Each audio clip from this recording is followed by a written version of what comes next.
What is working capital?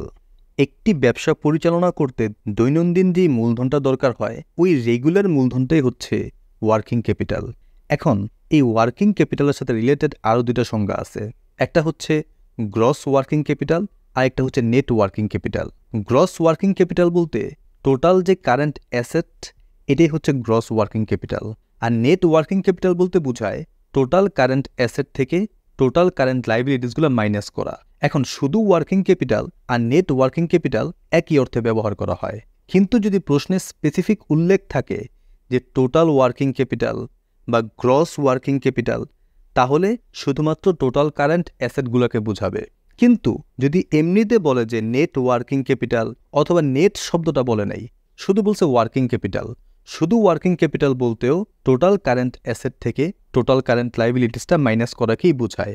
এখন শুধু working ক্যাপিটালের যে সংজ্ঞাটা বা নেট ওয়ার্কিং ক্যাপিটালের যে সংজ্ঞাটা সেটা হচ্ছে the capital of a business which is used in its day to day trading operations calculated as the current assets minus the current liabilities.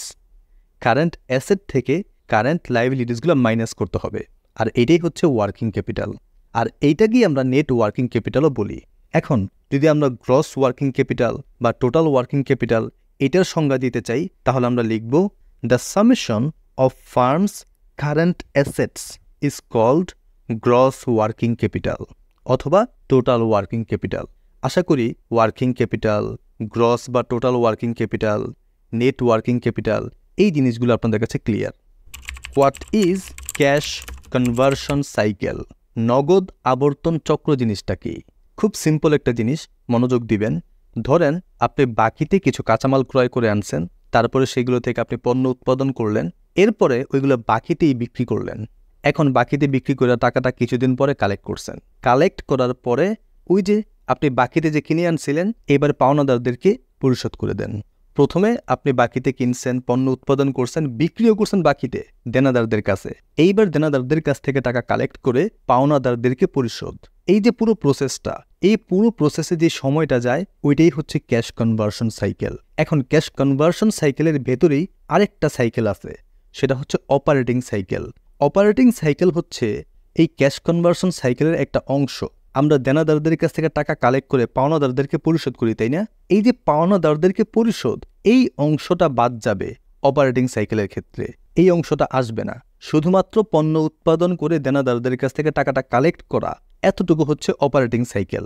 R cash conversion cycle হচ্ছে দেনাদারদের কাছ থেকে টাকা কালেক্ট করে পাওনাদারদেরকে পরিশোধ পর্যন্ত টোটাল অ্যাক্টিভিটি হচ্ছে cash conversion cycle.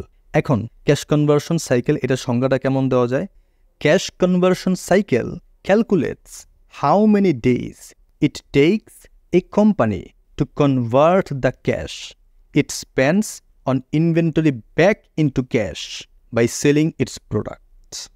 এখন operating সাইকেলের সংজ্ঞাটা কি হবে? The time period between the acquisition of inventory and the collection of cash from the receivable is called operating cycle. What is indifference point? Indifference point বলতে ওই বিন্দুটা বোঝায় অথবা ইবিআইটির ওই পরিমাণটা বোঝায় যেই পরিমাণ ইবিআইটি হইলে দুইটা অল্টারনেটিভের ইপিএস সমান হবে। ইপিএস মানে earning per share. Indifference point is the level of EBIT where EPS is same of two alternatives. What is inventory turnover?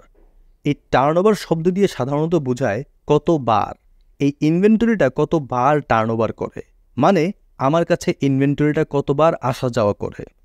Inventory turnover is a measure of the number of times inventory is sold or used in a single time of period such as a year. প্রত্যেক বছরে inventory কতবার বিক্রি হয় অথবা পণ্য উৎপাদনে ব্যবহার হয়, এই যে কতবার, এই কতবার ক্যালকুলেট করাই হচ্ছে ইনভেন্টরি টার্নওভারের কাজ।